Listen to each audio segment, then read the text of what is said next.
What's up guys, welcome to AnimeKouhai. If you want to help me out, please hit the like button and subscribe to my channel. The elves were forced to turn nomadic, spreading to the four corners of the world. But regardless, I knew a place that could fit 300 just fine. Remember that little forest I had just built down in floor 95 of the dungeon? There you go. I could even put them to work, helping Apito run our honey operations, cultivating rare plants that only grew in magicule-rich forests, maybe running the inn I plan to open on floor 95. They could run the weapon shop down there, and if any monsters appeared on that floor, not that I expected it, it'd be great for this town to have a little elven protection. I heard that elves and treants got along well, so I doubted Trainee or the others would be against this. Plus, with all the jobs on offer, I figured it'd help attract the more distant elves back here. Maybe the ladies from that nightclub would venture back, too, and then I could build an elf-run VIP room down there, maybe. Yes, this was excellent. There was already a tavern in town, but that was more of a gastropub geared for adventurers. If you wanted someplace for a quiet drink and relaxation, you'd have to go to our administration-exclusive dining halls. I'm sure Shuna would be glad to serve me in my own room, but I didn't need alcohol that badly. I'm just talking about, you know, taking a breather. It's not that having Shuna around would make it impossible to relax or anything, or impossible to BS with Gobta, or have private discussions with Mjolmile, or whatever.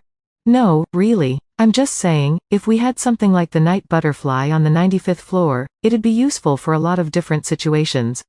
I decided to offer this idea to the elder at once. Elder, I think I know someplace that'd be able to accept you. When Rigard realized I was speaking, he took a step back and listened. I don't know how he got trained to do it, but he could calmly handle just about any situation by this point. If I ever went off script during an event like this, he could keep up without any blank stares. I loved that. Ah, you do, Lord Rimuru? If it's about 300 of you, we'd be able to fit you all in. Thank you so much. I will inform my people of this the moment I return. Great, I'll get it all set up so it's available for move-in when you're ready. But do you mind if I ask a favor in return? Of course not, my lord. If our powers can be of help to you, nothing could make us happier. The elven elder was even happier about it than I thought. It'd save them from having to wander the forest in search of a safe haven, which I'm sure came as a relief. It sounded like he was sending an envoy over right now to get people ready. So now we had elves moving into our labyrinth. I figured that was the end of the conversation, but one thing did concern me. The elder mentioned that elves had been leaving their enclave to work and not coming back. With a race as tightly knit as the elves, it seemed odd to me that any of them would abandon their homeland. Some elves even reportedly went out hunting and never returned, which disturbed me. Elves could be very individualistic by nature, the elder said, so perhaps a passing whim drove them away from home. But then I remembered what I heard in Mjolmile's shop, the proposal from Viscount Kazak of Anglacia. A place that dealt in elven slaves, wasn't it? Maybe it wasn't a matter of these younger elves choosing not to go back. If my hunch about the criminal group Kazak was fronting turned out to be true. Well, hopefully it wasn't, but if it was, that would be a big problem. My dream of launching an elf nightclub was so close at hand. Seeing the elder off after we said our goodbyes, I thought that I'd better investigate this thoroughly. Thus, I gave Soe behind me a thought communication message. Soe, I want you to investigate a man named Viscount Kazak in Bloomend. Yes, my lord. In a moment, he sent out a replication of himself, beginning his work at once. That should be enough. He'd probably find something out before my audiences were over. I'll probably want to ask Mjolmile what he knows about criminal slave merchants, too. If it turns out Kazak's involved, there'd be no mercy for him. It was an affront to the deep love I had for elves, a love that drove me to open my very own elven nightclub. I wasn't about to let anyone keep me from that dream. The long, long audience period was finally in its last day. Once I was through this, I'd kick off the Founders Festival in 3 days. No problems of note occurred after the elven contingent. It was going smooth as silk, and there were no major issues among the monsters staying in town.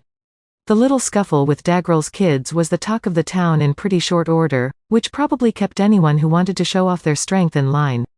Geld had taken some time off, which let him return to Tempest a few days ago, and Diablo and Hakuro also arrived back the previous day. Ah, Sir Rimuru, you are as stately and dignified as always. My heart bursts with joy at being able to see you again. Diablo was buttering me up once more, punctuating the flattery with his usual ominous snickering. There was nothing dignified about a slime, so I reasoned that he probably needed glasses or something. I wanted a report from him, but that could wait, which disappointed him, but I needed to keep today free for an important discussion. That was how major today's visitor was to me. No letting my guard down around them, that's for sure. As I saw it, it'd be my toughest audience yet. That was why I had my whole crew in attendance for today's sessions. Right now, this entourage was being welcomed into town by Benimaru, my right-hand man. This should also say something about how crucial this was to me. Already, on the other side of the door, I could sense a violent force approaching like a tidal wave. The rumors, I realized, were true. The door opened, revealing a posse clad in full armor. These were the Tengu, an independent force residing in the Kusha Mountains on the horizon of the forest of Jura, outside my jurisdiction. While Benimaru had met with them once before, this was less of an audience and more of a summit between two factions. Standing in front of this armored crew was a beautiful young woman. The Tengu were humanoids known for their almost comically long noses, but this girl looked like any normal human. Tengu, bearing the same name as the figures of Japanese mythology, were apparently a hybrid species between angels and wolfmen. Report. To be more accurate, they are not a hybrid. They are angels incarnated into the bodies of wolfmen. Right, a type of incarnation. That. Wolfmen were a type of beastman, a proud, isolated race who held an almost divine presence in people's minds. Thus, calling the Tengu long-nosed was often more a metaphor than anything else, a way of referring to the supernatural sense of smell they boasted. Now then, for this species worshipped as the gods of the mountains. Report. To be more accurate, they are not a species. They are a group born from a single individual, much like the subject Ranga. Sure, right. Honestly, I don't really follow it all, but anyway, a bunch of crazy powerful gods decided to create a bunch of crazy powerful wolfmen, and then an angel incarnated themselves in one, creating a new sentient species. The single individual that led to this species was the Tengu elder, the mother of the girl before me. And since creating all these children apparently weakened the elder to the point of powerlessness, this girl was essentially the Tengu leader. This is why it's more accurate to call this a summit. And not even that fully described how important this meeting was. Benimaru had come to the Tengu's domain once. They had been kind to us at times, permitting the migration of high orcs through their territory, but they were also proud, and if I floated the idea of enforcing my rule over the mountains to them, it'd almost certainly result in war. I, of course, didn't want that. I didn't see any need to fight this race revered as mountain gods. Benimaru understood that, so he was on strict instructions to just get their permission to build a highway on their lands between Tempest and Thalion. The negotiations went successfully. Benimaru had said when he later reported back. Everything went well with them. Not even the Tengu can afford to ignore you, Sir Rimuru, so they mentioned plans to come see you sometime. The news sounded good, but Benimaru looked exhausted. You sure there weren't any problems? No, not exactly, but... He was dodging the question. And Alvis, whom I sent along with him, had seemed off her game, or at the very least, miffed about something, ever since she got back. It seemed like something I was better off not asking about. So I decided to force it out of Benimaru anyway, in private, over a few drinks, since he didn't seem interested in telling the rest of our administration about it. The way he described it. Benimaru had headed over to the Tengu's hidden homeland with Alvis and a dozen or so members of Team Kurenai. The journey over went smoothly, but in front of a cave near the peak of the Kusha Mountains, they were stopped by a young Tengu warrior, dressed in white with a katana on his belt. On his back were 2 white wings, and he also bore a tail and dog-like triangular ears. Based on the refinement of his posture, he was clearly trained in battle, Benimaru thought. Speaking with him, they asked for permission to go through the barrier placed within the cave. The warrior agreed but allowed only Benimaru and Alvis to follow him inside. On the other side, they found a flowery paradise. It was neither hot nor cold, the temperature always pleasant, a beautiful land, befitting the powerful race who called it home. In the courtyard they were taken to, Benimaru was greeted by a beautiful woman, one who looked human, unlike any of the other Tengu. Her hair came down to her shoulders, pure white at the roots and fading into a crimson red around her ears.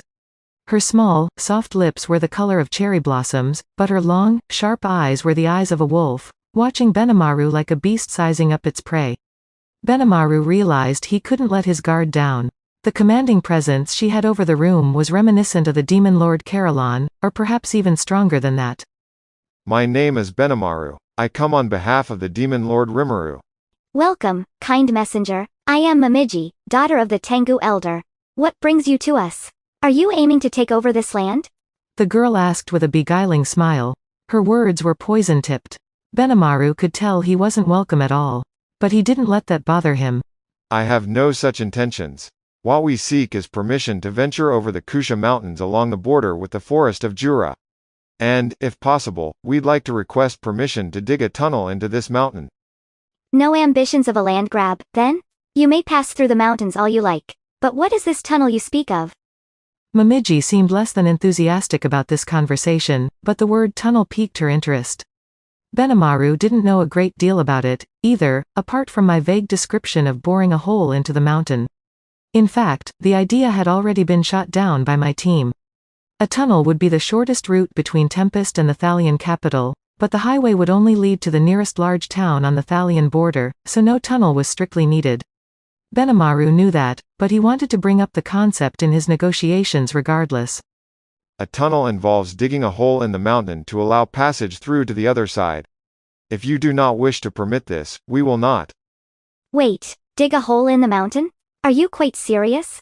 I am. That's what the project plan called for. But no tunnel is necessary for the route we have now, so I only wanted to ask in case it does become necessary in the future. That's it for this video, guys. Thank you for always watching my videos and supporting my channel. Shoutout to Skatosh Corner Store, Shukran, 04 Sarang, Rahul Subramanian, Vignesh, Bonjin Kozi de Lisa, Ishigami Aishin Zervaruos, Autistically Mar 420, Mark Gian Prospero, and last but not least, shoutout to Marius Newbie. I'll see you guys in the next video.